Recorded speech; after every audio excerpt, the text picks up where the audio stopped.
Today we are creating bridesmaids hairstyle. So let's get started. So for this hairstyle I am taking my side partings. You can take whatever you want, front or side as per your convenience.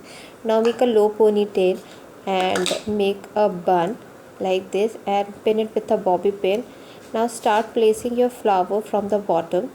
If you want to know that how I fix this flower in my bun for all day, so you can watch my previous video and you can know how to fix it. So from bottom take it on the above and place it like this.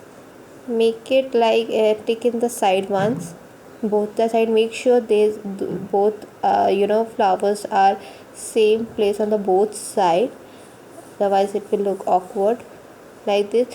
Don't place your flower in the above for this hairstyle. This is the theme for this hairstyle. So this is the last final look. So how do you guys like it? Let me know in the comment section below, and please like, share and subscribe to my channel, and also follow me in these social media accounts. Bye bye.